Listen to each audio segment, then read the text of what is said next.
Okay, welcome everyone out there this evening. Welcome to Urban Birds and Bees. I am Dr. Kerry Neal, and we've got quite a show for you this evening. We are bringing to you the leadership of the African American Male Wellness Agency, the brass of the organization, and the phenomenal work that they're going to be doing, that they're doing right now and been doing. They got a great event that's coming up. So we want to welcome everybody on YouTube. It's our first time going live on YouTube. Obviously, Facebook, long time we've been doing the thing on Facebook. But also, we're welcoming Instagram as well here on our new platform. Shout out to Jhade Barnes for technology expertise. But we're talking about something very serious today, and really, really important and very timely. It is Black male wellness. Your family needs you. Very important. And women out there, I'm sure you will all attest to this, that is important that, our men working hard, handling business and things like that. Sometimes we just neglect ourselves. I'm not sure what that's all about. But we're going to hopefully get some resolve there. Now, they have a great event that's coming up on the 22nd of October and 25th. We'll tell you a little bit more about that. But first of all, we want to introduce the people we have on the panel. Gentlemen, first of all, how you all doing this evening? How you guys all doing? Oh, we good, brother. We are great. Real good. Sure. Good. Thank you. Thank you for having us. For sure. Yeah. Victor in the big house and the whole bit. And Jay, how you doing? You're here in the couch with me. So it's a beautiful thing. So first of all, I just want to introduce, we got Dr. Jimmy Henry. And his role, he's the National Director of Mental Wellness. He's also a physician, a holistic health practitioner, and a coach. Dr. Henry, say what's up to the people. Hey, good evening, everyone. Glad to be here. Yeah, that's what's up. That's what's up. And then we want to also introduce now this is the person who kind of is running things down here in Southern California. Okay, this is Jhade Barnes. So he is actually the community organizer for Los Angeles for the Black Men Wellness Day. He's also an entrepreneur and a community builder. So anything that goes on in LA, it goes through this gentleman right here. Shout out to Jhade Barnes. Jhade Barnes, say what's up to the people. Man, thank you for having me here. Good evening, everyone. And LA is far too big for everything to run through me. But one day I'll be honorary mayor. Yeah, that's what's up. That was up. Okay, then we also want to present we got Victor Tolbert. Okay, now he is the National Campaign Director for the African American Male Wellness Agency.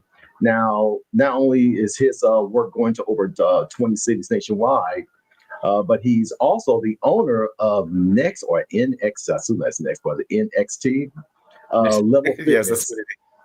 And he's known as Mr. Motivation, and all this great stuff I'm hearing about you, bro. I hear that you could bring it, but nonetheless, say what's up to the people, Victor. Say what's up to the people. Hey, appreciate you guys. Thank you for having me tonight. We're looking forward to a great conversation this evening. Yeah, absolutely. So we talked a little bit about this event right here. You'll see on your screen the Black Men's Wellness Day on the 25th of October in Magic Johnson's Park. And we want to make sure that you know all about that event and what's going on. So we'll talk about our subject matter, but we also want to make sure that we hype this event. But also want to give you guys a little snapshot of some of the great work that they do and an upcoming event that they have. So, care of our mental health in our community. It's okay to talk. Depression, stress, anxiety. Too many Black men suffer in silence. Let's normalize taking care of our mental health in our community. It's okay to talk. We have to change the narrative. Why? Because it's okay to talk. It's okay to talk. It's okay to talk. It's okay to talk. But this is an opportunity for us to come together and build each other up. Join the conversation Wednesday, October 22nd, 2025 with special guest Earthquake. That's where we at. Yeah, that's them. Okay, let's get you out of here real quick. And so, but speak to that for us really quick though, Jhade. It's okay to talk. Why is that so important? Particularly the whole movement and everything going on, particularly talking about Black men's wellness. Talk to a little bit about that. Yeah, good question. So, I mean, men have been suffering and been told to sit in silence, suck it up, deal with it for so many years. We're just moving past that phase where it's not healthy to bottle things up. We end up dealing with that, whether it's sex or alcohol, or spending time outside of the house. And we've got to talk about our feelings, be able to live in that space, understand how we're feeling, and then be able to take corrective action as to how we're going to navigate, how we're going to manage. Too many of us are suffering from stress and depression and suicide. And, it's always been our stance when it comes to health and wellness. If it's something that we can change, we just believe, hey, not on our watch. We're not going to let these things happen to people who look like us or people who are responsible for leading our communities and driving our families and efforts and relationships. It's just not on our watch. So we're here to say, hey, it's safe, it's okay to talk, and we're going to provide as many opportunities and as many places as possible to make that happen. Okay, Dr. Jimmy Henry, same question. Okay, this whole thing about men want to talk. What's your angle on it? Yeah, so listen, our mission really is to save Black men's lives, right? So through our Women and Real Talk initiative, which you just saw, we create these safe spaces to allow men to express their emotions in a healthy manner, right? Because when they don't, those same emotions will express themselves in an unhealthy manner. And Jade mentioned some of the things that we deal with. Most of them are preventable, whether it's physical, right? Diabetes, blood pressure, even cancer, right? It's triggered sometimes by stress. But then you have depression, anxiety, addiction, and suicide. So all these things are preventable, and we are a solution-based agency. So we're providing opportunity to really give men not just an opportunity to speak and say it's okay to not be okay, but then connect them to resources and solutions such as therapy, job placement, like all these things that can help transform the trajectory of their lives. Yeah, that's good. That's good. And this platform is all about also exploring relationships, particularly in our community and things. And then we're going to get to that in terms of wellness and how that translates over to harmonious connections and romance as well. But Victor, so now not only are you the national campaign director, but you're also this fitness guru, right? Mr. Motivation, right? And so, there's that old expression, it's not what you're eating, it's what's eating you. So it's one thing to kind of work out. And I've also heard that old saying that you can never work out a bad diet, so to speak, right? Yes. But there's reason why people overeat and things of that nature. So what's your angle on that as well? So when it comes to just overall fitness, like we can work out as much as we want to. But if we don't have our diet in place, or I would say our healthy eating intact, then that's definitely going to ultimately overcome that's what's going to affect your overall results in a sense. So when it comes to like physically working out, like making sure that we're being disciplined, and it helps to have accountability partners. That's what we do as an organization. We hold each other accountable. So having someone that is going to hold you accountable, having those accountability partners to help you really want to reach your goals and really learn how to eat healthy and really learn how to, I call them reward meals. After you go, like, let's say Monday through Friday, and then we have our reward meal on Saturday. Not a reward day. We ain't gonna eat the whole day away, but just a meal, one meal. So that's your reward meal, whether that's your lunch or your dinner. That's whether you're watching football or you're just having a good time, just with the family, just having a reward meal, and then learning how to get back on track. So it's all about having self-discipline, and also having your brothers or sisters there, your family there, support system there to help you keep that intact, because it's tough. It's a journey, especially when you're dealing with depression or stress. We stress eat. Sometimes your wife or your girlfriend or your significant other is like, oh, I'm stressed at work, let's go get some pizza.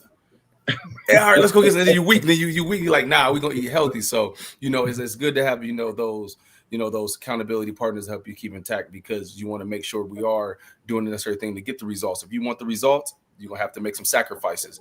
And unfortunately, when we are going through our everyday life, especially with the way the world is today, we need those extra support systems to help us really stay focused when it comes to our overall goals of being overall healthy, overall better you. In a sense, that's what I say. No, that's phenomenal. Again, we'll welcome everyone from Facebook, YouTube, and Instagram. And we're talking about Black male wellness. Your family needs you here on Urban Birds and Bees podcast. Dr. Henry, we want to go back to you, sir. Okay, so this whole idea of Black male wellness. Okay, let's talk about this for a second. Okay, what does mental wellness look like in practice for Black men? Talk about that, please, sir. Yeah, so I want to make a distinction, right? We oftentimes hear about mental health, but we really don't focus on mental wellness. And here's why. Interesting. Health is really like an objective indicator of how you're doing. So like physically, your blood pressure is a number that you can read, right? That's objective data. That's your health. But your wellness really is how you're feeling. And sometimes you can feel unwell, even though all your numbers check out. So let's say mentally, right? And so we do mental wellness screening.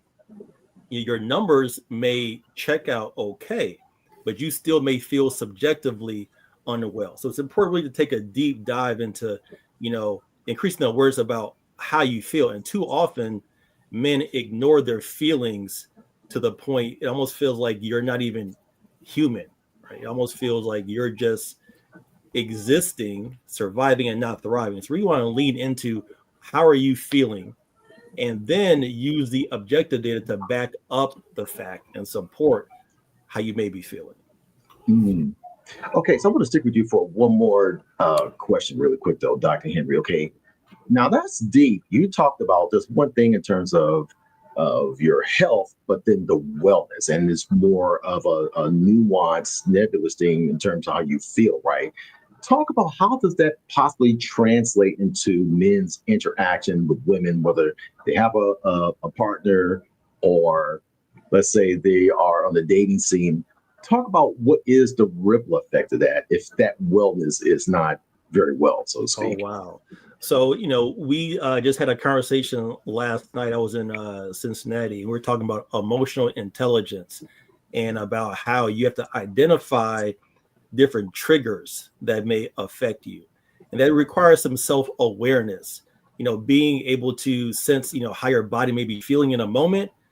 Someone may do something to you or say something that may trigger you. You may tense up, you may feel a bit nervous in your stomach, what have you. But once you identify those triggers, you can then move differently. You can respond as opposed to react.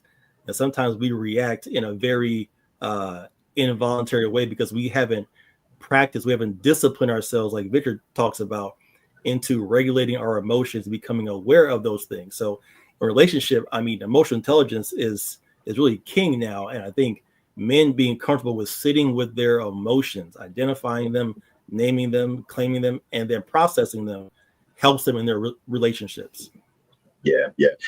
I'm sure a lot of particularly women, our Black women, are probably listening to this and they love what they're hearing thus far. And they like saying these brothers are on it. So Jade, I want to go to you. So again, you are the mastermind behind what's going to take place here in Los Angeles, particularly on the 22nd and on the 25th, obviously with help supporting your colleagues and so forth. But talk about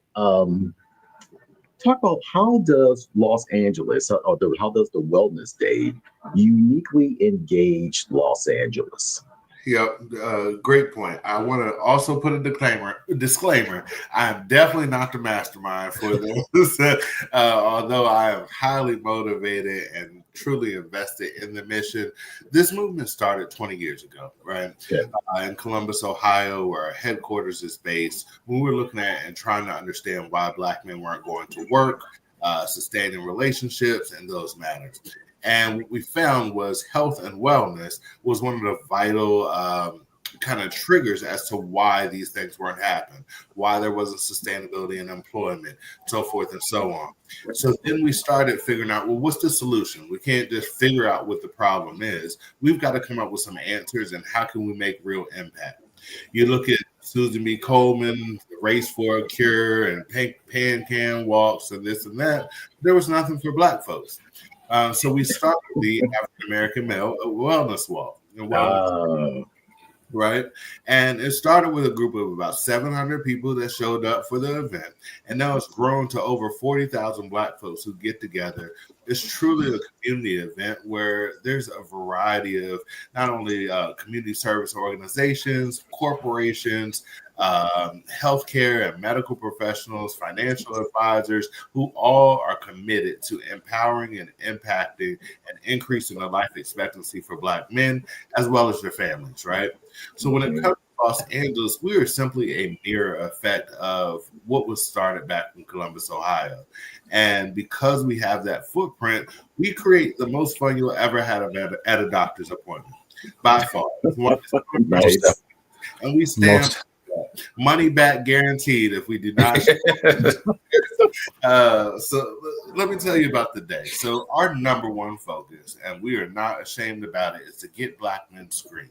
We provide our core biometric screening. So you think height, weight, blood pressure, your BMI, your glucose, your HIV, STD testing. That is our number one focus. Mm-hmm. And that's all of no charge. Insurance or no insurance, show up. We have done enough relationship building and partnership investment where our people show up and provide these screenings absolutely at no cost to the public. That's the first component. And then we do our job, door knocking, relationship building, attending other events to understand who those community partners are in Los Angeles who provide free resources, information, services that can help increase the life expectancy, again, for not only the Black man, but their families, the children's, their friends, family, right? And those services vary. It could be from healthy eating, to gut checks, to foot screenings, to dental and vision screenings. It could be anything from financial advising, to housing, to record expunging, to employment, to you name it. We usually bring anywhere from 60 to 100 different community partners, all providing free information, free resources. So you're not coming out of pocket when you come hang out with us, right? That's phase two. Phase three is we find a bunch of folks who are doing awesome work in the community. We do yoga. We do fitness warm-ups. We do line dancing where you get your heart moving and get active. We've actually got additional dancing and entertainment. So the DJs will be there, live music, the drum lines, the cheerleaders. Where it's really a day of wellness and fellowship. And when you think about it, it's like a big old family reunion. But it sounds like a family cookout over there, bro. Minus the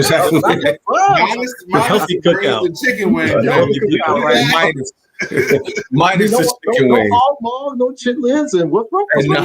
Minus unhealthy stuff. This is where we're at, right? So that's phase three. So make sure that you're entertained and engaged. And then phase four is the part where we get up, we get active, and we get moving with our 5K walk and run.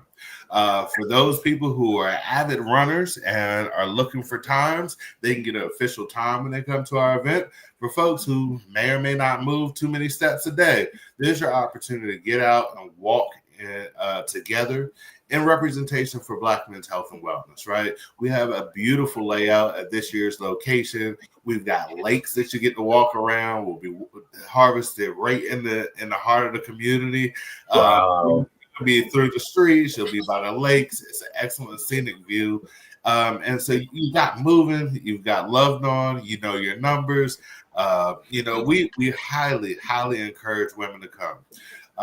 And because of that, we do it twofold. One, women need to be there to support because we need the support and care. We take ownership when it comes to mental, to take care of the family, be the protector and provider. This is the day we need the women to support us. The other caveat is that my wife runs all the volunteers, and she recruits year-round for beautiful women to come help us volunteer, as well as great church aunties and grannies. Because of that, you can't just sneak by us, right? You're not going to come and say, "Oh, I got screened yesterday," or I had my checkup last month. Yes, come here, baby. You're going to go get screened today because we're here to know your numbers today. And we are very, very intentional about that. My wife came up with this phrase when we were out and about doing like community outreach. We're hand to hand. We're in the community. We're in people's faces. And women are like, "Well, I don't have no man. Don't worry about that. We want your brothers, your cousins, your uncles, your dads out. There's plenty of men there. Man, come find a man. And you know that they're going to have the checkup and you can see the numbers right then and there." So okay, that's kind of interesting too, because I didn't think about that. Yeah, you could probably come up at the event as well. Yes, that's what it's about. Hey, that's what's up. Okay, that's another. We're gonna come back to the whole relationship thing. I want to get to Victor on some of this as well. So again, welcome everybody from Facebook, Instagram, and YouTube. We're here with the leadership of the African American Male Wellness Agency, and we're talking about Black male wellness. Your family needs you. Victor, next question to you. So, as the national campaign director, right, what would you say are some of the most significant barriers you see getting Black men to show up these wellness events across the country? What were your thoughts on that? So the biggest barriers that we came encounter with primarily is, one, we just don't trust doctors as men. As Black men, no men really from across the board, men just don't want to go to the doctors. Like, again, we don't go to the doctor. It's amplified if there's a Black doctor that says, okay, you're a doctor, but I'm really not trusting you because you're a brother doctor. Really? Is that an impediment? I'm saying, as far as like just Black men just don't want to go to the doctor. It's hard for us to open up. We don't want to talk to the doctors. Like, we don't trust them. Like, that trust is really broken, and it's part of what we do as a help. What I say is, we bring in the doctors to our environment. Instead of us going inside them four walls, we bring the doctors out to us. It's live entertainment. We're able to bring down our guard a little bit more, to have those conversations with the doctors. Because after we go through, we're getting our health screening with the physician, with the doctor, we're going over to talk to a physician right after. So they're going to talk to you about your numbers. So we're bringing our guard down. And when you go see, because when you go with your brothers, it's hey, bro, I need you to go to the clinic with me. Like, I can't go. I can't in college. I can't be seen coming out that clinic, bro. I need somebody to go with me. So it's a more liable to do it together. So when we do these things together, we bring down our guard. When we have an opportunity to have like music, entertainment, people around, we drop down our guard just a little bit more, to be more open-minded when it comes to being like with the community base, when it comes to having the doctors come to us. A lot of doctors, a lot of healthcare programs, they want to do this work, but they don't go out to the community to do the work. We're bringing them to our environment to help make it more comfortable for us and make help. That way we are being way more supportive we're being supportive by our wives, our sisters, our aunties, our moms in those areas. So the trust factor is a big part of it. And the other part of it is just some men just, we were taught we were taught these things as kids. We were taught to wash our butt. Don't go to school funky. Them girls ain't gonna like you if you smell. So, but we were never taught to, hey, go to the doctor when you get checked out. Why? Because our fathers or our grandfathers, no matter who you was raised with, was said, I don't got time to go to the doctor. They ain't gonna tell me nothing I already don't know. I got to go make this money. So these are generational curses that we need to break. And it's still, to this day, it's still the same thing. It don't matter if you work for a Fortune 500 company or if you're a hustler on the streets. If you ain't healthy, if you don't know your numbers, you can't get on that block and sell if you ain't healthy. Yeah. You darn sure can't run from the cops. So, I mean, if you're not healthy, so, it doesn't matter where you're at, but we need to make sure we know our numbers. So our biggest, the issues when it comes to going out to the community, some people just feel like they're too cool. They just don't trust the doctors. Or I'm not about to go to no doctor. They don't tell me nothing I already know. And then we have just men that just really are just, oh man, I have already been, and they lie, I already been to the doctor. We'll have men that come up to the event, already know my numbers. I just went last week. Or, oh yeah, I'm gonna get over there. It happens every time. But we've helped save lives tremendously too at the event too. So it's just those things that we see on a constant basis when it comes to us as Black men, is really just the fear factor of knowing our numbers. We don't want to know what is going on wrong. If we don't know, then we can compartmentalize and just keep moving. We can keep moving. But it's that fear factor of like, dang, what if my blood pressure come back super high? What if I end up having hypertension because my numbers are so elevated? Dang, prostate cancer, a PSA. What you about the prostate cancer? It's the fear of it, and not knowing that it's just a prick of the finger half the time and drawing some blood to really get your PSA numbers for prostate cancer. So it's the fear of knowing, and that's part of it when we come together. And actually, once you get this information and then you can make the informed decision on what you want to do. But we're here to provide you with the tool, the information, the community support to help you learn your numbers. That's so powerful. Okay, again, well, welcome everybody. Again, we are with the leadership of the African American Male Wellness Agency, and they're here talking about Black male wellness. Your family needs you. Dr. Jimmy, we need to go to you and ask you because Victor just said some pretty interesting stuff there. 2 questions I have for you, right? So help us understand this psychology of many Black men, why they don't want to know, why they don't want to go to the doctor, kind of go into your training and what your expertise with that. And then because I also understand that you're kind of like a relationship guru as well, right? So we want to hear some of your insights on that. I know you're divorced now, but I know you got some insight, bro. Right. So, but the thought is, yes, ladies, he is single. Yes, he's single. He's single. Anyway. Oh gosh. Bro, I'm just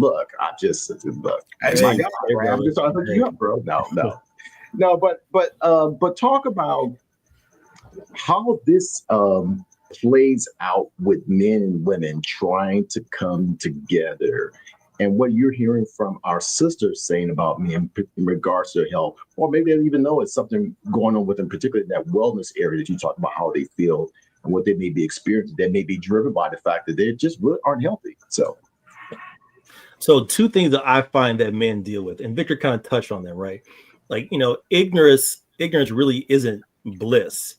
Just because you don't know what's going on doesn't mean it's not actually happening.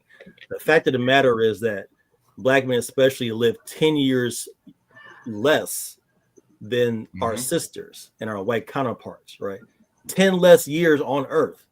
So the things we got to overcome, stigma related to. Wait a minute. That's hold on for a second. Say that again. I want to make sure that everybody in the back heard what you just said. That Black men, what? We live 10 years less on average. The average age is between 67 to 69. Women live about 10 years longer than that, right? If you go to our Asian brothers and sisters, they live into their 80s on average. On average. Yeah. Wow. Right. So all these things that, especially as a Black men, that we internalize and compartmentalize really end up eating us up on the inside. So we have to overcome these stigmas. A stigma of being a man, right? Not trying to appear weak. Stigma of being Black. Victor mentioned the mistrust that our community has had at the hands of medicine historically, right? So that generational trauma still exists. Stigma as far as even being a leader. We lead our households, we lead at work. You can't appear to have a problem when you're supposed to be at the top. And when you do have a problem, who are you going to turn to look for help? You can't ask a subordinate. You can't ask someone who's looking up to you for reassurance. You can't ask your kids. You can't let them know that you're suffering, right? So all these things that we're dealing with, a fourth stigma is faith. Now, faith is important to me, but really, church has done a poor job of church sometimes tends to over spiritualize certain things, not understanding that God actually gave us tools to solve a lot of these problems, right? So those are four things that we have to deal with, and they in fact cause fear, and I think pride is another one. So when fear and pride show up, it doesn't allow a man to express his weakness, vulnerability, and then seek help, not just physical wellness, mental wellness. Think about it in relationships. When you show up in a relationship with fear, you can do what? You can self-sabotage. You can do things that are leading to the end of the relationship because of your negative thinking. And then pride, right? Imagine showing up with pride in a relationship. You'll never admit when you're wrong, right? You'll have this sense of air of arrogance that really can be off-putting in a relationship. So, and I say that because you want to be in all these areas, have consistency, right? So if you're lacking in your physical health, it's probably going to show up in your mental health, your financial wellness, your relationship wellness at work. It's going to show up. So you want to really make sure you're being the best version of yourself in all these areas at all times. And it is a lot to ask for a man, right?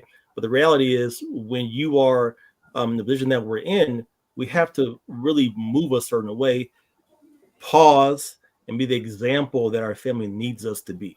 Interesting. One quick question too, because you said a lot there. Okay, you talked about the role of the church over spiritualizing this. Okay, I want to unpack that a little bit because you know Jesus healed it all. They showed the lady with the issue of blood, just him. You need to trust God, right? But then after church, they sell those fried chicken dinners, right? So go figure. But no, let's help us talk a little bit about the particularly this whole idea of masculinity, which is huge, obviously, for a lot of Black men. And, many of us may not have grown up with a father in the home or whatever the case may be. How do we resolve this whole idea of being masculine doesn't mean not going to the doctor and going to get a checkup and make sure that you're good? That's not unmasculine. It's actually very, I mean, how do we recalibrate the way we think about this kind of stuff? Because I know that's got to be part of it, right? So what are your thoughts? So no fault to our forefathers. They did the best they could with what they had, right? Right. They were living in different times, really trying to survive, right? So trying to instruct a child not to cry while watching your father getting whipped or seeing someone in your family be hung, right? Those are traumatizing things. Now we experience trauma in different ways, but changing our mindset to like, you know what? It's okay to not be okay. It's okay to talk about not being okay. And let's redefine what masculinity is. Right. Yeah. Let's talk about being a comprehensive human being. Let's talk about, you know what? God gave me tear ducts for a reason. It's okay for me to use those things, right? We don't always have to just think logically and black and white all the time. It's okay to examine the nuance, the creativity, go for a walk, do some art, poetry. We can do these unmasculine things, if you want to call it that, right? But why don't we embrace the fullness of being human beings and just leave it at that? Yeah, that's good. That's good. Okay, so Victor with the big house over there in Texas. Where you in Dallas, man? Where you at? I'm in Dallas. Yeah, You're in Dallas. Okay, yeah, for sure. Okay, so now you're a workout guru, bro, right? And I'm sure obviously you be a workout guru and fitness instructor and the whole bit. Take on clients, they look at you like, oh my God, how am I going to get a body like that, right? I'm sure that can be a little bit intimidating. And there's this old saying that the best way to consume an elephant is one bite at a time, right? Yeah. So, but you also have a macro perspective across the country of these events. And said, now you may not be the physician like how Dr. Henry is here, but you've seen a lot, and you have very eloquently spoke about people's reaction to certain things and what they're doing, what they're not doing, right?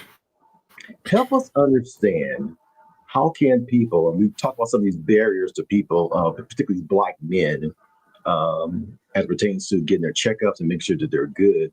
What are some baby steps? Because, as someone maybe to come to the event might be a baby step, but it may be a little bit over the top. Do you have any other words and thoughts of what are some small steps that people can take to really begin to take their health seriously, particularly in light of how, Dr. Jim just said here that Black men on average live 10 years less than everybody. That's crazy. And Vic, before you say that, I'm sure Jade has something he would like to say. Carrie, can you add him back into I think he's waiting to Oh, okay, there he is. Okay, yeah. Okay, go ahead, Vic. Yeah, said stuff. Okay. Go ahead. No doubt, for sure. So, like baby steps is I mean, when it comes to whether if it's like training, fitness wise, every day just getting a checkup. A baby step is just starting off just by walking, just by saying I'm going to be 1% better each day. Start off with just walking. It starts with just a walk. Then you can start walking for a month. Then next thing you know, you can walk a minute, jog a minute. I tell people, everyone that's starting to listen, start walk a minute, jog a minute. Walk a minute, jog a minute. That way, we're building up our cardiovascular system. Our body, and it's the same thing with our body. It's like our body. Everything we do is like a roller coaster. Unless you're extremely, extremely disciplined, you're not gonna eat fried food. You're not gonna have Thanksgiving dinner. Our body's like a roller coaster. We're gonna work out. We're gonna go on vacation. We're gonna eat bad, drink bad. Then we're gonna come back, and then we're gonna get back healthy. We eat bad, drink bad again. So it's just baby steps. Start off with just if I tell a lot of the women that I train that drink a lot of wine and a lot of dudes that drink, hey, if you drink, peel that back to about, instead of drinking 5 days a week, peel it back to 4. Then after the next 2 to 3 weeks, try and peel it back to 3. So it's baby steps, it's small increments in this big world and this big thing of being overall healthy that we have to do to just understand we're getting a percentage better each and every day. So start off with just walking, start off with just being active. And if you're going to the gym, start off with just 10-15 minutes on elliptical. If you're just at the beginner stage, then you can go to 10-15 minutes on the bike. Then you can go 10 to 15 minutes on the treadmill. Then you can go to 10 to 15 minutes on the Stairmaster. So it's building these little small building blocks when it comes to just being active, you know, and it's the same with nutrition. It's, you know, I'm going to make sure if I know my job is training, I work third shift and I'm always eating bad, I'm going to start packing my lunch. I'm going to pack my lunch 3 days out the week, and then I'll know I'll eat bad, you know, the other 2 days, and then I'll try to peel it back from there. So it's all about just getting these baby steps. And when it comes to, you know, going to like a black male, the one thing about that, just as baby steps with this, is the fact that our men are using this as using our event, Black Men's Wellness Day, as an annual checkup. So your first baby step is understand, okay, if I went last year, I'm gonna bring my butt back next year and I'm gonna go again. So that's the baby step in itself, is understanding that I'm getting my annual checkup for free. And it's this one time. So that's and then from there, you start noticing things, you know, I'm starting to feel a little bit sick. I'm starting to feel lethargic. My energy levels ain't the same. Then I might have to go get checked out throughout the middle of the year and another checkup. But the beautiful thing about that is that we have our Real Men, Real Talk Summits. We also have our, you know, our Fathers Initiative, and we're doing health screening at all these events. So you can get multiple checkups throughout the year. So as we start, you know, bringing these other activations into the city, you're able to get multiple health screens. So we're always bringing more and more health screening into the city. So it's baby steps in this big, I say this big gumbo, big world of fitness that we live in. So we're just taking it day and day at a time. And for the most part, with people, I tell people it didn't take you as long as it took you to get out of shape. It's going to take you longer to get back in. So you can gain that weight faster than it's going to take you a little bit longer to get it back down. So, and it takes roughly about a year for you to develop those habits. You know, it's building yourself from the ground up, like your overall health. I'll say this part: your overall health is like building a house. Your first 3 months, you're really just laying the foundation. You know, then you're building everything. You're building it from the ground up. You're laying them habits, them consistent habits. It's all about being consistent and disciplined. So you're laying them habits on the foundation.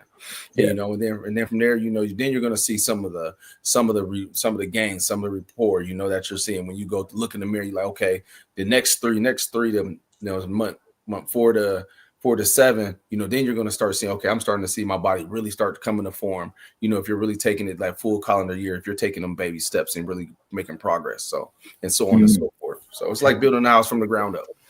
Yeah. So before I go to Jade, I want to ask you one quick question. Why is it? Because, you know, a lot of times some people may feel as though that they can eat at Mickey D's and then go run a mile and it burns off, because, you know, it does so that you burn off calories.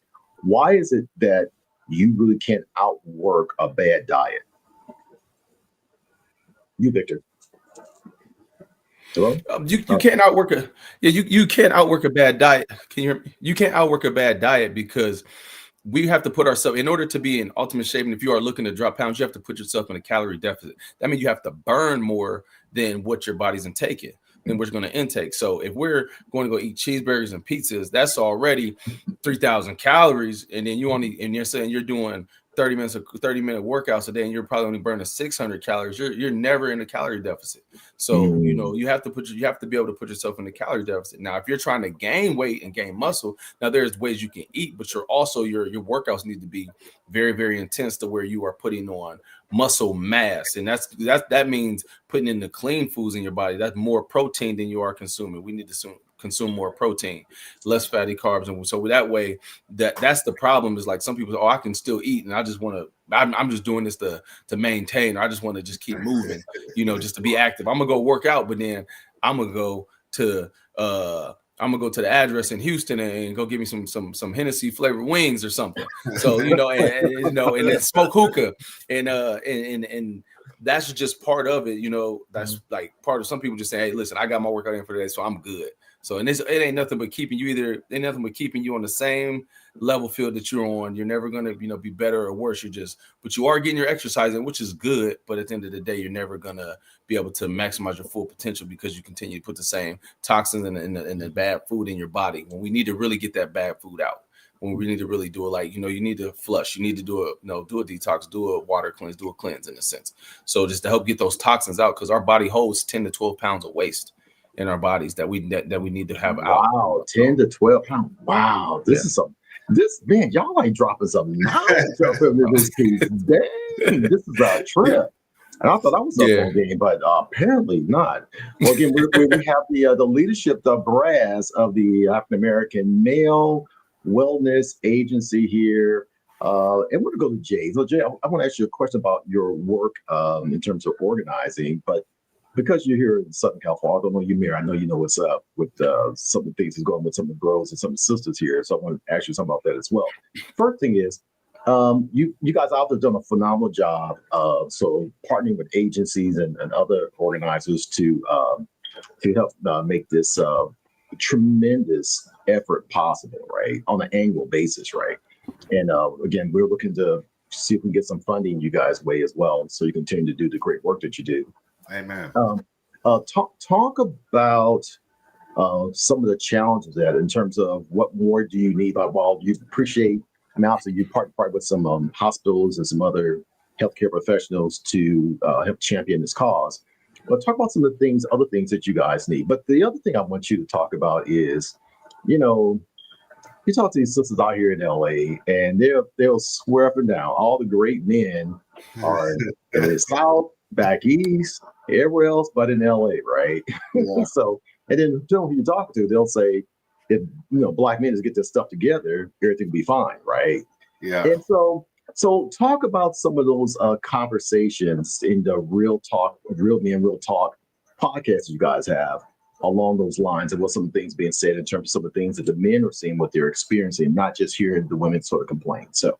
Yeah, great question. I mean, we all see this, and we have every Real Men Real Talk. There's a relationship conversation or issue that comes up, whether I started or somebody else. Now, mind you, I've been married for 2.5. Watch it. Hold on now. I mean, I like to tell the truth. My wife loves me for telling the truth when it's tactful. But every Real Men Real Talk, a relationship issue comes up. Whether it's nagging, whether it's being stressed out, whether unappreciative, not lacking accountability, and then how as men we have to navigate that conversation. So this isn't foreign to us at all. In terms of women who are looking for men, to answer your question specifically, one is do the work yourself when it comes to mental wellness, right? All of us, everyone on this earth comes with baggage and trauma that has been unresolved in many cases. Oh, wait a minute. Say that again. Say it loud so people are back to hear about the trauma. They say it nice and loud. Every one of us has our own personal childhood or even young adult life trauma and baggage that we bring. And until we address those things, they have a way of showing up and resurfacing in relationships, whether it's responding or creating a narrative to behaviors or actions from your potential suitor, whether it's lacking trust or confidentiality, being able to open up or let your guard down because you've been hurt or scorned before.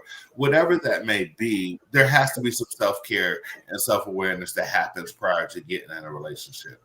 And then two, something that I found amongst my circle of friends and in these Real Men, Real Talk conversations, at this stage and age, with the Me Too movement, with brothers trying to get their stuff together financially, with all the divorces and the high alimony settlements and payments that have happened, there's been a narrative that's painted that there's a lot to lose by engaging or getting into a relationship, right?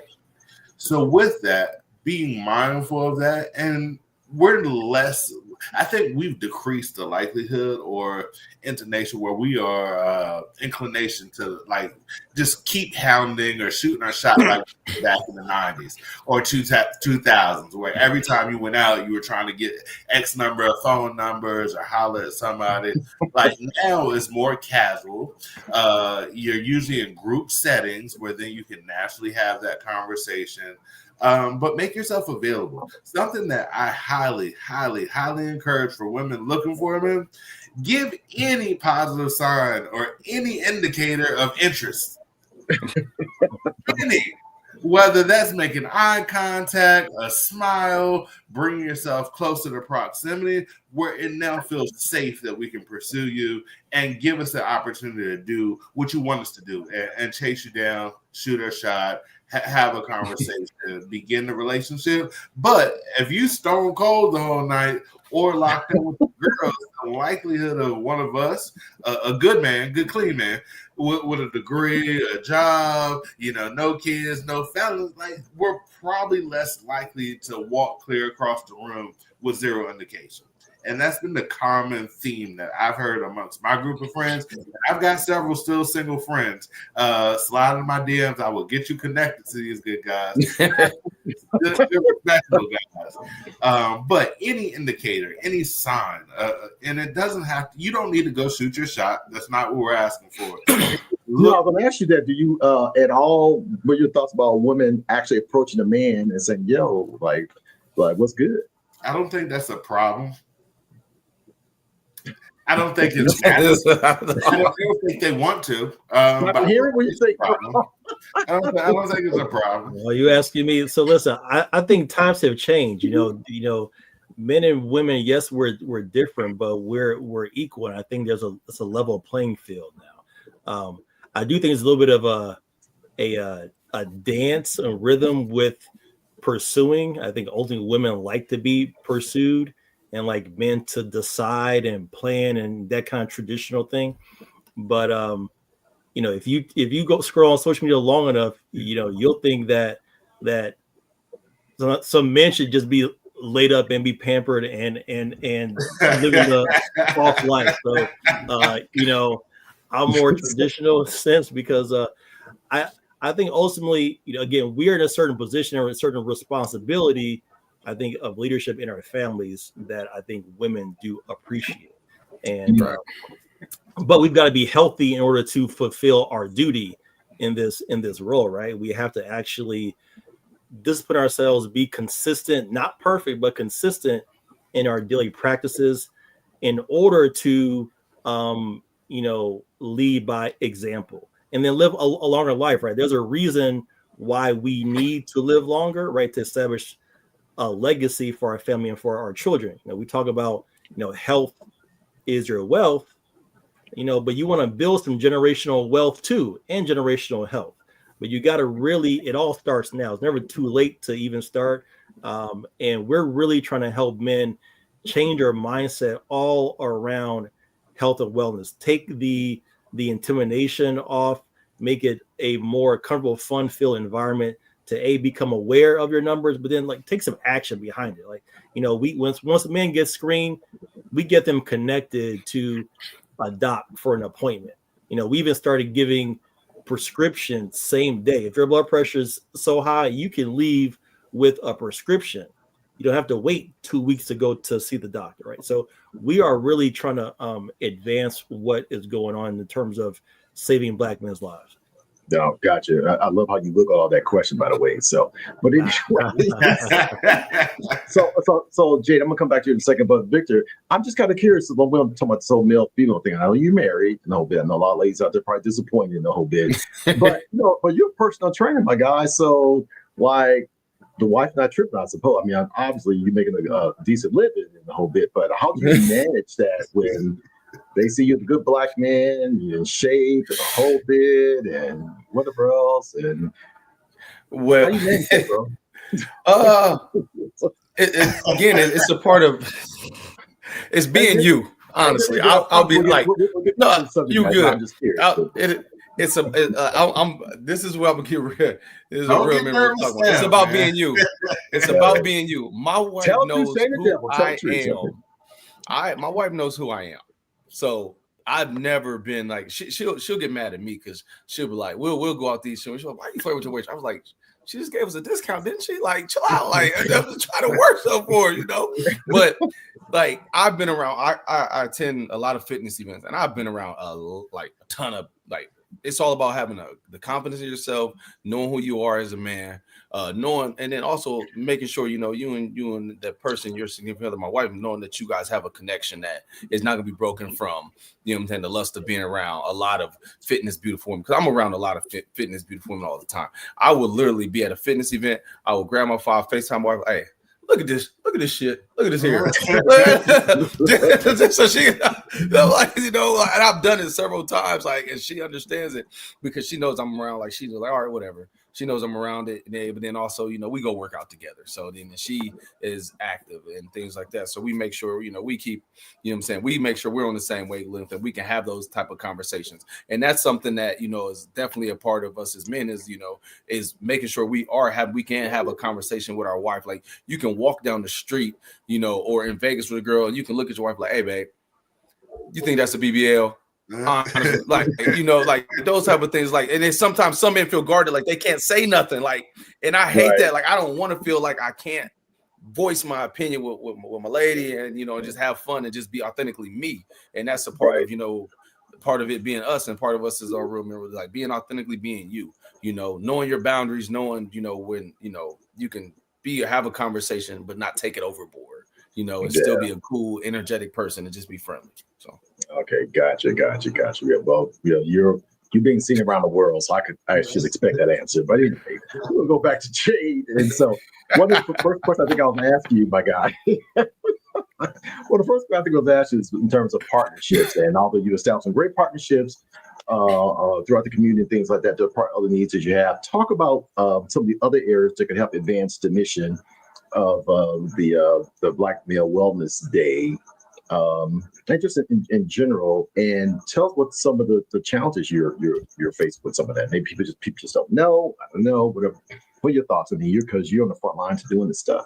Yeah, really good question. So we have many obstacles. The biggest thing that helps, right, is that this event is for the community and it's also by the community. So when we have smaller groups, organizations who are doing positive work, it is imperative for us to link in, come together, and partner and work on this. Most of the items to participate are free, and we have a different kind of multiple levels as to how you can participate. The first one is an individual, and just signing up, register, and saying I'm coming. That's free. The second thing, which is most impactful, is what we call passion teams. And passion teams are simply a group of two or more when gathered together, whether that's coworkers, family, friends, fraternities, sororities, church groups, men's groups, women's groups, you name it, come together to participate in the event in the name of Black Men's Wellness. You know, we encourage them to sign up on the Eventbrite. Again, it's free. Show up, matching colors, matching shirts, paraphernalia, whatever that may be. That adds tremendous value to the event and the impact that we can make. The more people who are there, the more people we can get screened, the more people we can get screened, the more lives that are saved.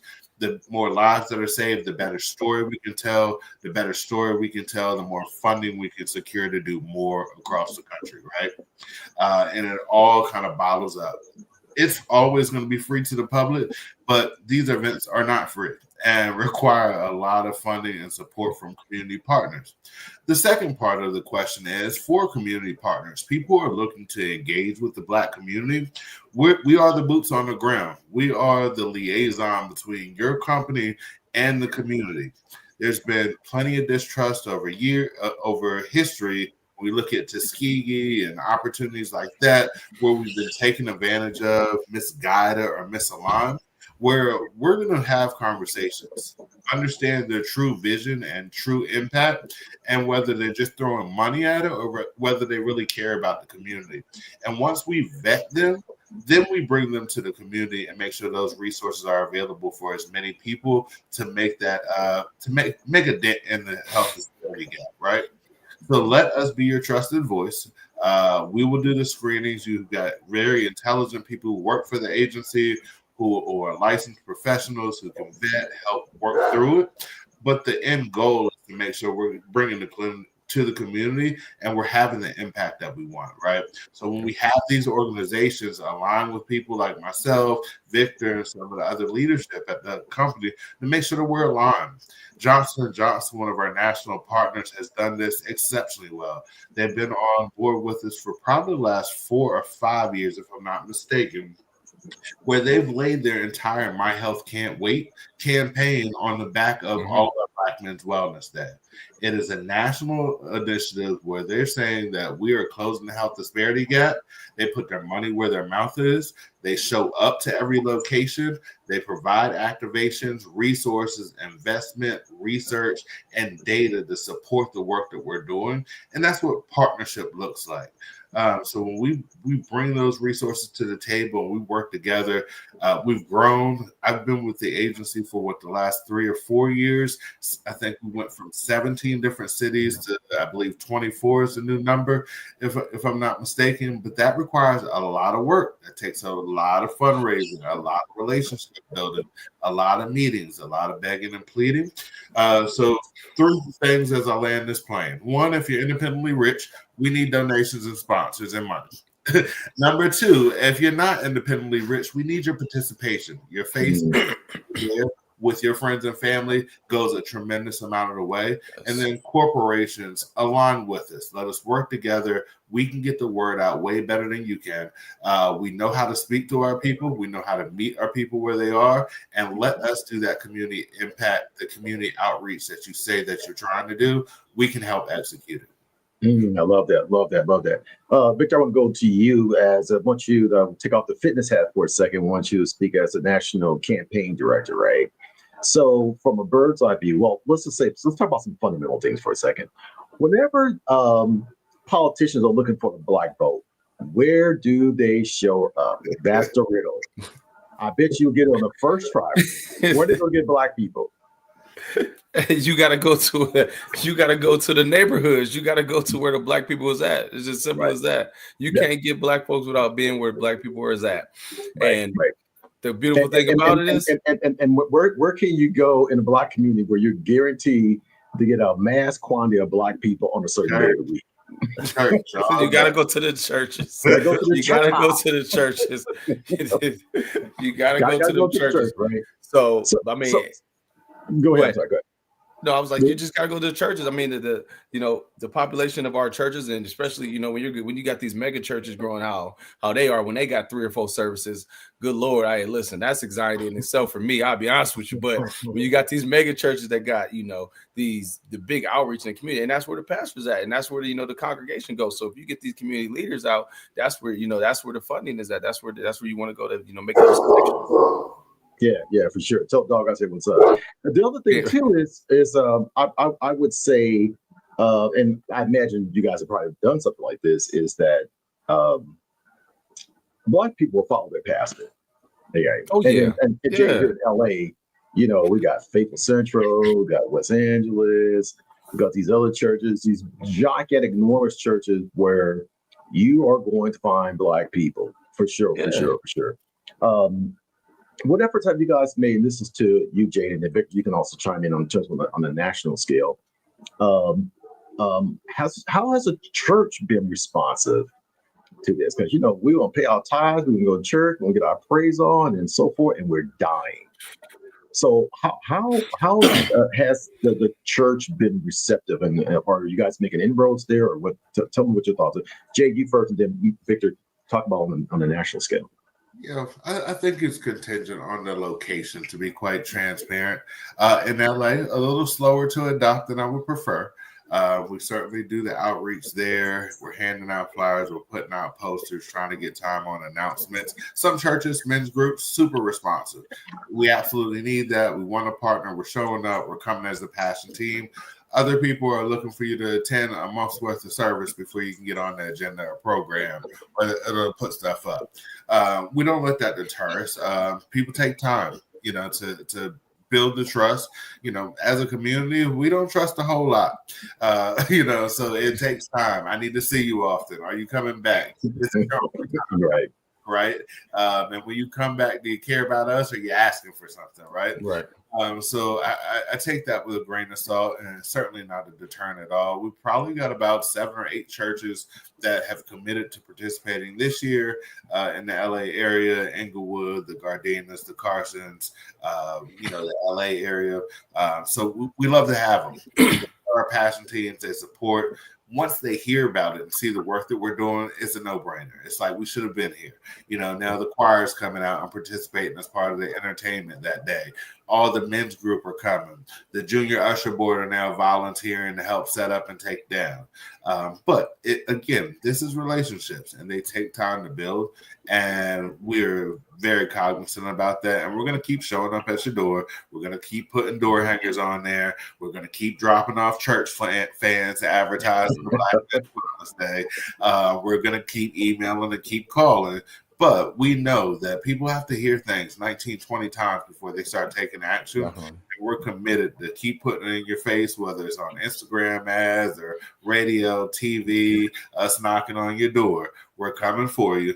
You got to come to Black Men's Wellness. Definitely. Okay, Victor, back to you on the macro level, the nationwide view.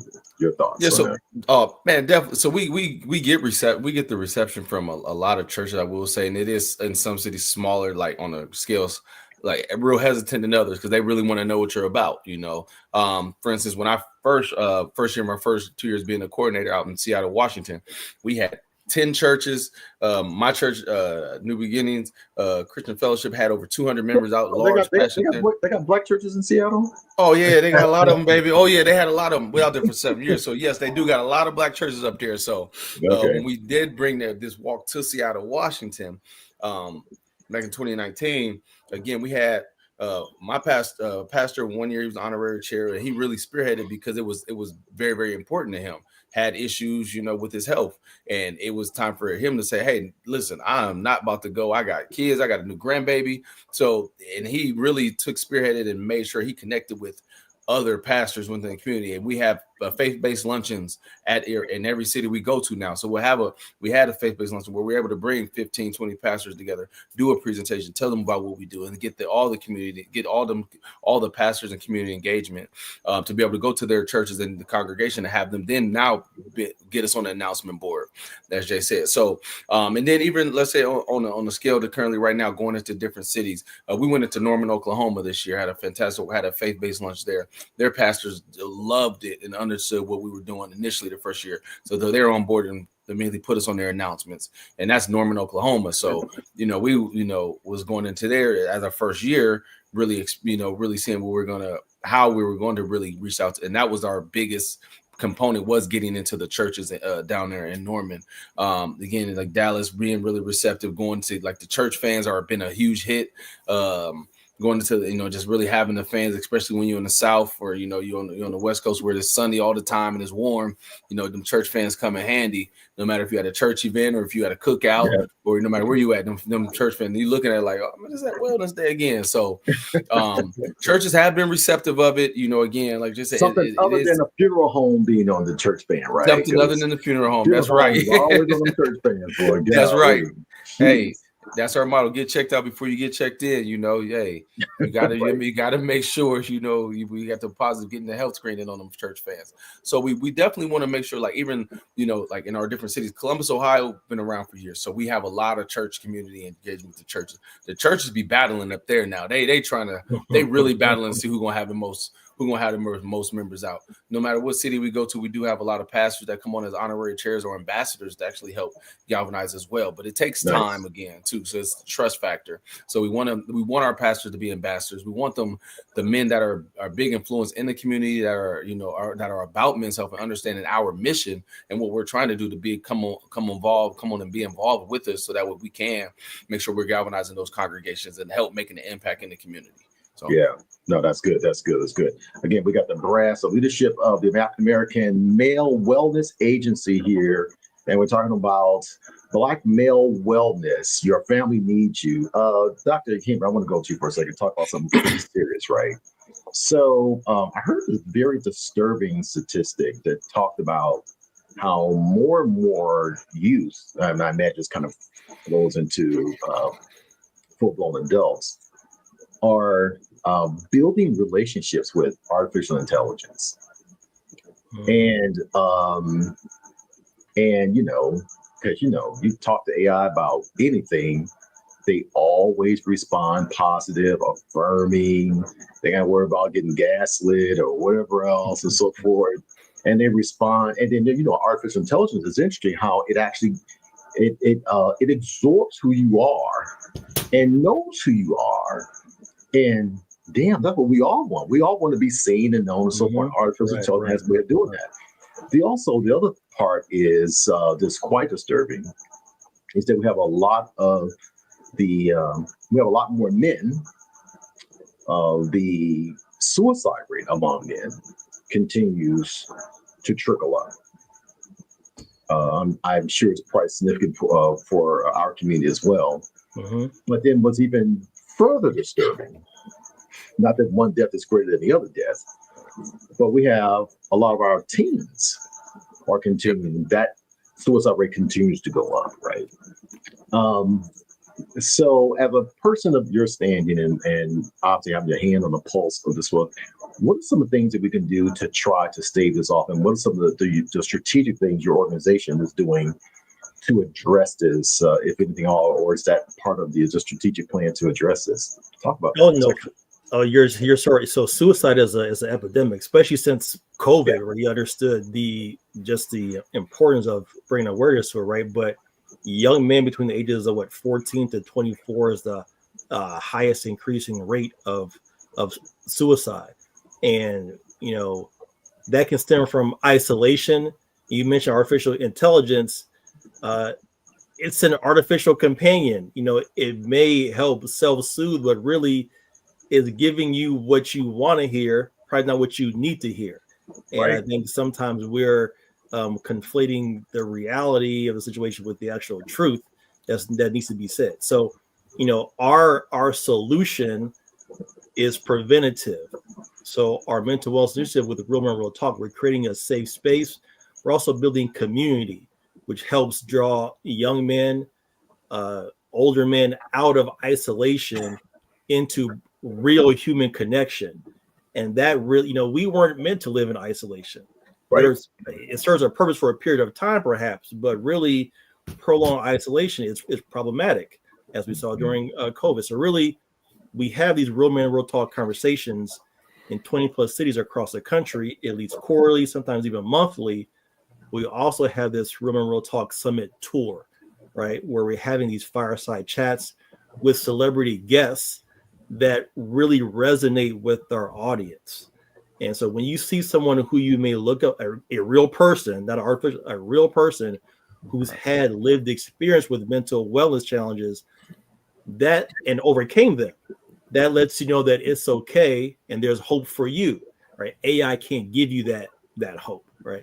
So I think, when we help create real connection, real human connection that's authentic and genuine and lets you really be you, but then holds you accountable in a way that artificial intelligence cannot.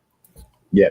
Before we kind of got started here, we were kind of going through our little prepping and, me sort of get acclimated to this new platform, StreamYard.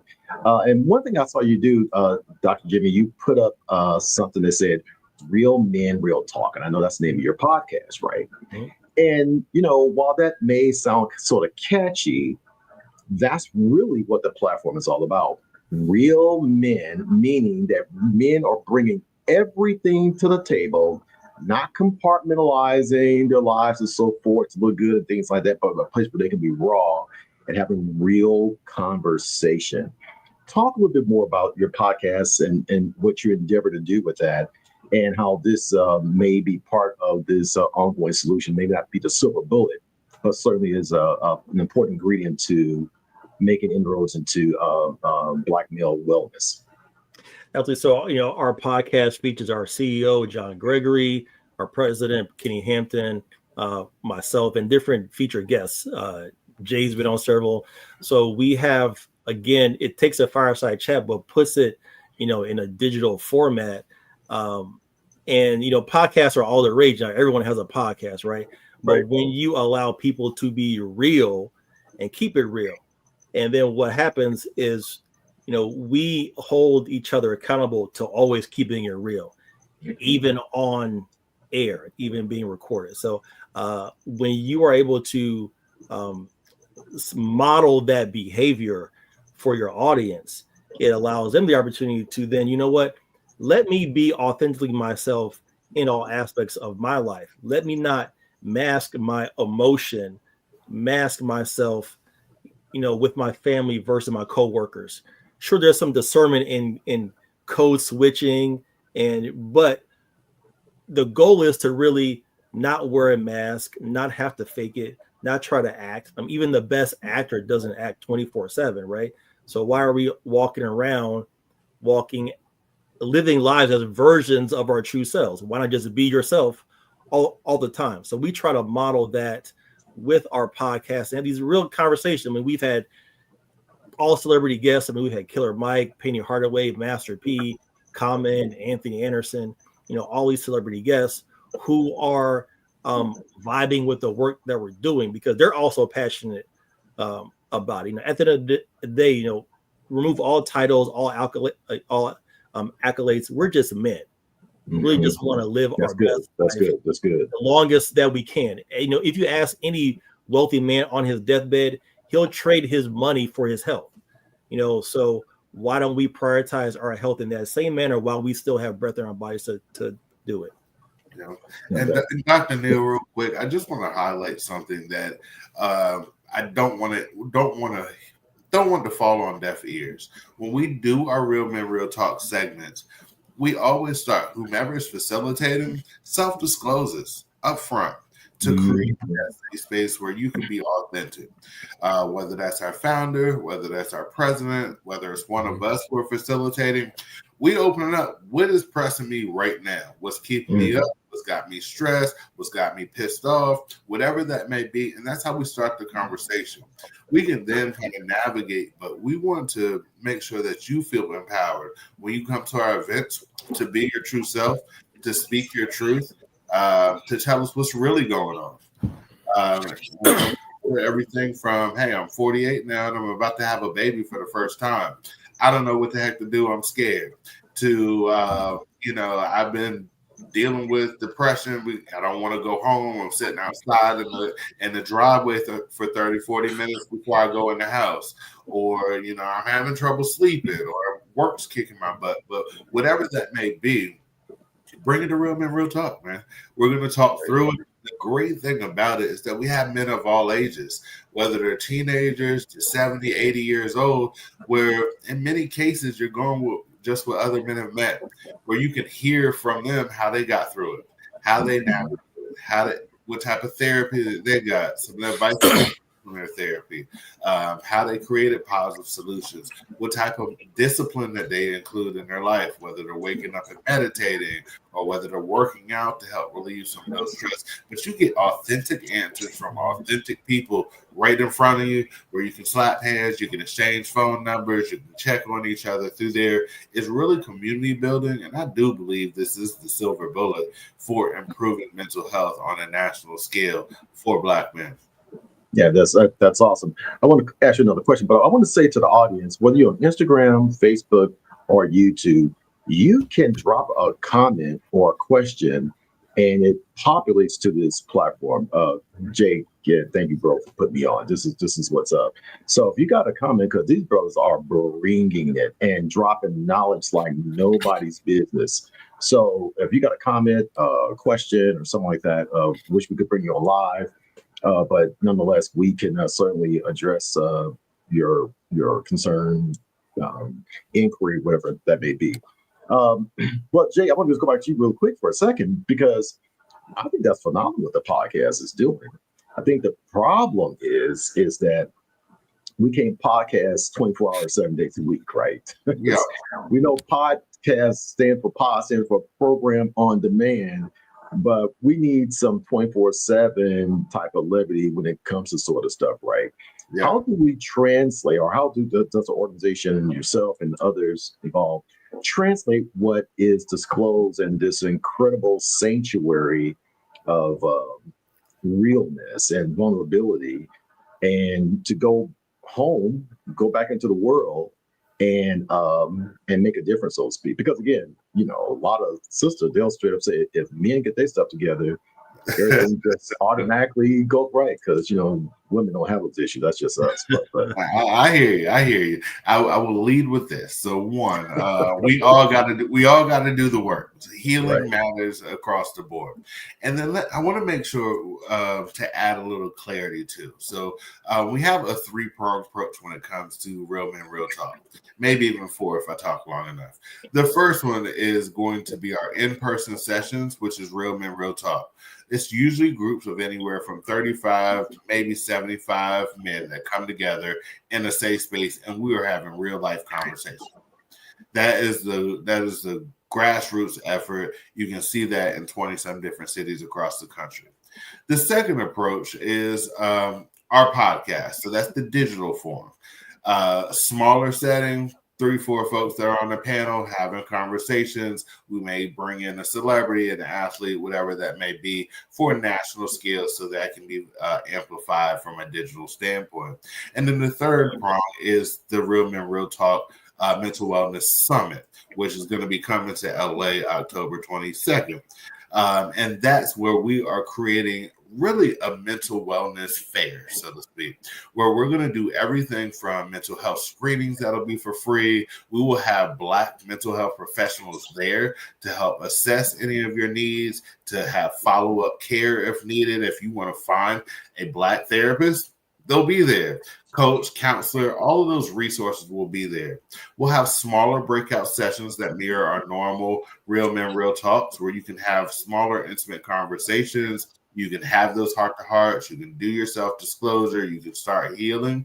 And then we all come together where we have the fireside chat with the celebrity, plus our founder and president, where we're really talking through those. Dr. Henry's up on stage as well. And that way you can hear that, even these folks that are worth millions of dollars can sit there and deal with mental health. They can deal with depression. They can deal with stress. They can deal with imposter syndrome. They can deal with all these elements that fall within that mental wellness standpoint. And you know that you're not alone. It's really time to break the cycle. And we're committed to do that on multiple levels. That makes sense. Mm-hmm. Yeah. So we'll be there, right? October 22nd. 22nd at Kroger Middle School with Earthquake. And we are just on a Zoom with him yesterday, and he's extremely excited about coming to Los Angeles. He's a huge advocate for mental wellness, so it's going to be, and he's hilarious. He's one of the ghosts. Oh my God! So he can. I'll say the same thing. Everybody say Dave Chappelle and so forth. I don't know.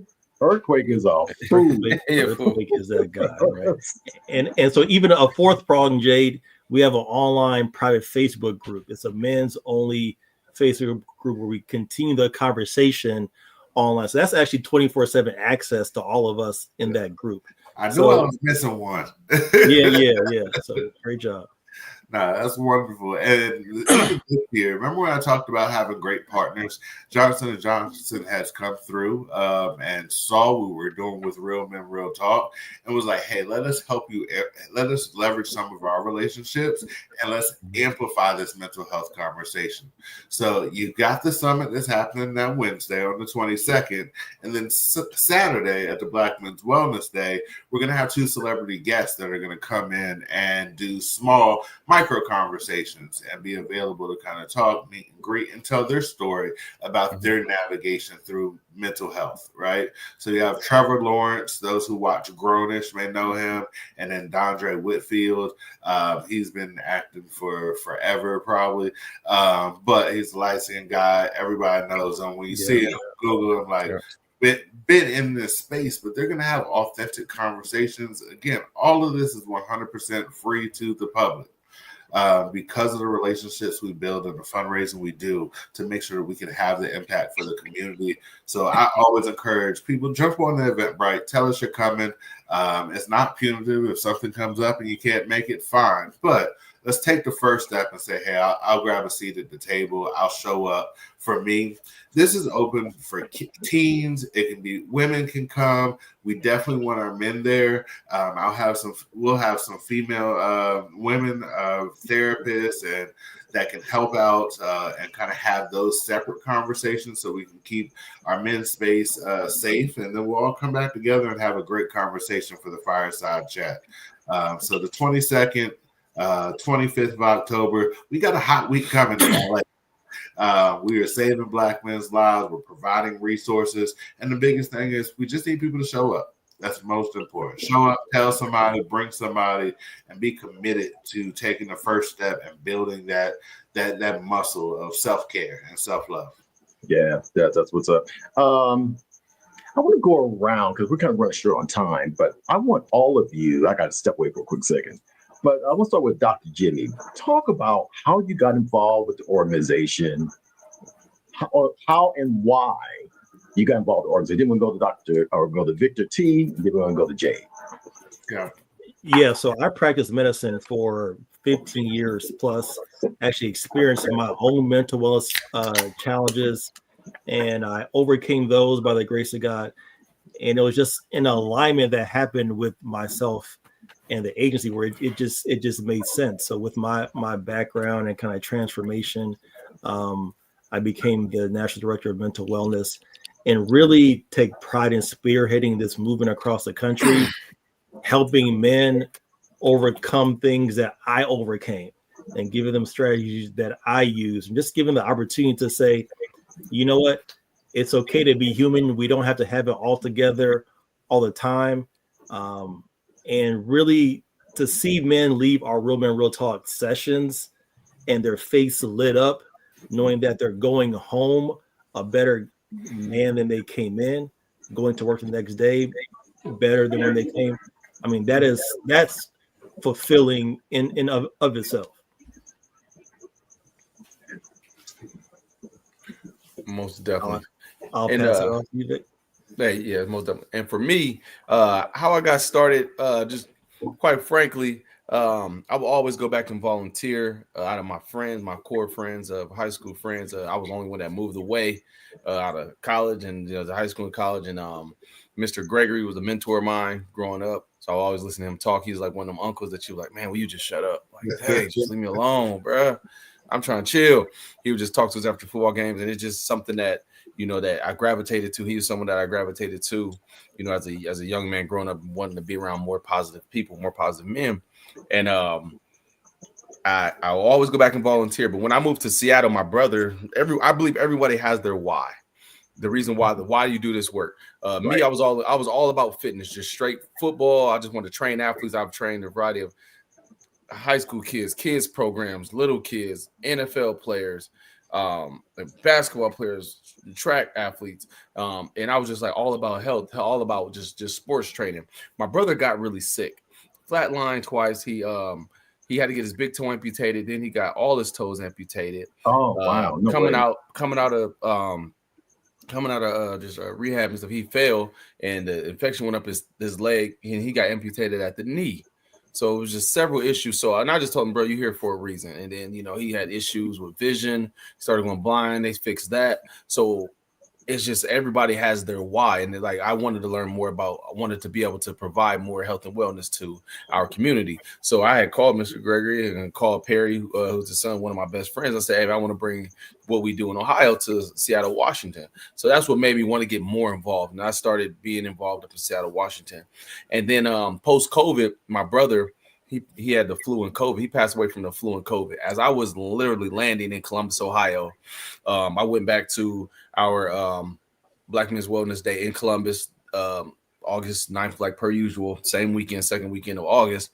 I have a simple routine, that same routine I go through anytime I fly back to Ohio. I get off the plane, I get my rental car, I go straight to the gym, to my other mentor's gym, and I work out because I know I'm not going to get much done after that on that day with my friends and not seeing people for a long time. So I go to the gym, I work out. Next thing you know, I after I get done my workout, I'm sitting in my car. I call my brother, he didn't answer. Call my other god brother, he didn't answer. And sometime I just got on Facebook. And then all of a sudden I seen my brother Irvin's post says, I can't believe Eric is gone. And I was like, gone? I messaged him, hey, where you at? I'm in town. What do you mean gone? And he called me like, hey, Eric died today. Like, so, and it happened literally like that when I was in town. And that was from, he just waited too long. Like, he knew he was sick. He knew he wasn't feeling well, but he just waited too long. So by the time he got to the hospital, it wasn't too much more they could do. Infection in his body, and there wasn't much more that they could do. And he ended up passing away that Friday. And that was that's my reason and my why and how I got more connected. Since then, again, I'm a part of like prostate cancer research program in Seattle, and I'm just all about us is learning more about health. I have 3 little ones right now, so I'll be darned if my kids don't know what dad had when I go, or know these health issues. Like my father passed away just last year. I didn't know no health issues they had because we weren't close. So Right. And I believe everybody had their why, and mine is making sure that now for my brother that had his health issues and my other god brother that passed away from COVID and the flu, just to know that. And then now my kids understanding that, hey, these are the reasons why if dad got this, Y, and Z, y'all gonna know, so y'all can go get checked out. So that's my reason how I got connected. And I've always been, just growing up a part of it. But so it's all about us coming together as men. So yeah, no, that's awesome. But thank you for sharing it. And sorry to hear about your loss like that. And but I love the inspiration that is causing what you're doing. It's great stuff. Jade, what about you, sir? Yeah. So I lived in Columbus, Ohio for 12 years. I'm a proud Buckeye. Stayed there for my young adult life. Buckeye, bro. Oh, let's go. Get it up. Let's go. Ohio State University. Hey, my family from the Detroit, bro. We all about that gold blue Michigan. I'm sorry for you. Yeah, we got you last year though, bro. No. we'll take that part offline because we can be about that. But I lived there, and I was, I participated as a passion team. We always had our vendor booth through my fraternity, and always talking about the programs, the outreach, and work that we've done. I grew up with a military father and an educator as a mother. My mom always said, be positive, be progressive, take the time to make a positive difference in someone else's life. And that's been the mantra that I've used for a very long time. In every career, every role that I've had, it always had to do with helping people and increasing impacting those who are in my sphere of influence. I got out to LA, where after being heavily community activist there in Columbus, I got out to LA. If you know anything about LA, you need to figure out how to stay in LA once you get here and make some money, or else you will go home very, very quickly, right? Right. So I got the call from my alpha brother, Marlon. He's like, yo, we want to be in LA. It's a great market. We've been doing events together for the last, 15 years. Why don't you do the wellness stay out there? I was like, absolutely. My job's sustainable now. I've got capacity to do this. And it matters. I can't tell you how many times people come to our event about to run a 5K. They get their finger pricked and realize that, bro, you were hypertensive. You were about to have a stroke. You're getting in the ambulance right now. You can't run nowhere, or else you mess around and die out here trying to run this 5K, right? You know, see instances like that. I believe in the last 4 years, I've lost 3 friends to pancreatic cancer. Wow. Things that, like, again, pancreatic cancer is a little harder to detect, but it is detectable earlier. And there are things, and my job is to make sure that we educate and make aware of what's out there. Ask for the extra screenings. I just got my physical done 2 days ago, and I'm like, whoa, what all are you screening for me? I need the full workup. I need this. I need that. Did you add my prostate screening on there? She was like, no, you really don't need to do that until put it on there. Exactly. Right. If you're taking blood, check it, right? That part. Why are you leaving that off for me when I can know now? Right. Knowing, grandfather done passed away from prostate cancer. If you're not checking that now, I'm 41. Yeah. You check it then, I may be stage 3. Right. So making sure that we're asking those questions and demanding the screenings that we can get to make sure that we're living longer. The longer we live, the better impact. We get wiser. We get stronger. then we can also tell others, our kids, our nephews, our nieces, we can educate them. I believe that is important to lift as we climb, and the more that we can educate and help the community, the better we're going to be, especially in these tumultuous times that we're living in today. So that's my why, is to make the impact that I can with education, awareness. Plus, I'm a really, really, really good event planner. So if you ever get an invite to a party, you probably need to show up. Odds are you have a good time, and make sure you have a great time at the Black Men's Wellness Day too. Oh, that's fantastic. By the way, you mentioned your friend Marlon Long. No, Marlon Platt. He's an alpha out of Columbus. Oh, okay, gotcha. Y'all gonna say My Marlon friend. Long. My friend. Oh, okay, gotcha. Okay, so y'all alphas up in here. Victor, you Greek, bro? I'm a GDI. Gotcha. Yeah, I'm just a GDI. I was all good. Okay, that's hilarious. Well, gentlemen, thank you so much for sharing your passion, more about the organization, answering some very crucial, vital questions. Before we go, I just want to if I get 30 seconds or less, we'll start with you, Dr. Henry. Just tell people why they need to get involved with your movement. 30 seconds or less. Our mission to save Black men's lives, I mean, that's pretty self-explanatory, right? So whether it's with your participation, your time, talent, treasure, get involved. But most importantly, come out and know your numbers. It's not just a moment in time, it's a movement. It's growing, it's scaling. We want to see Black men live longer, thrive, and be there for their families. Yeah, awesome. And by the way, ladies, he is single. Okay, anyway, Victor, 30 seconds less. Hey, again, we want you all to get involved and just be a part of what we're doing, because again, we're creating, partnerships. We're creating friends. You're going to find more people. You're going to be connected. We're being connected to people that, you might find your next employment out where we're at. You might find your spouse where we're at. So we want to make sure we are able to give, this fun environment, the most fun you have at a doctor's appointment. We want to make sure we'll be able to provide these programmings for the community, so you can see that we're in the community. We're giving back to the community. We're not going to go out of style like platinum FUBU jeans. We're going to be continue to be in your face to help you know that, hey, when we have an event, you're going to be like, hey, we need to go hang out with them. We need to go be around them because they're doing positive things for the community. No, that's awesome. And the point person for the event, event plan extraordinary, Jhade Barnes, sir. 30 seconds less. Hey, just come hang out with your boy. I'm gonna be there. We're gonna have some fun. We've got tons of stuff planned for you. Sound baths, massages, of course, all your screenings. You can learn. Sound baths too. Sound baths. Black people do sound baths. Sound baths, yogas, fitness, stress. You can get brothers getting scalp massages for free, body massages. You name oils, juices, all types of resources to just have to look better, feel better, to just live your life.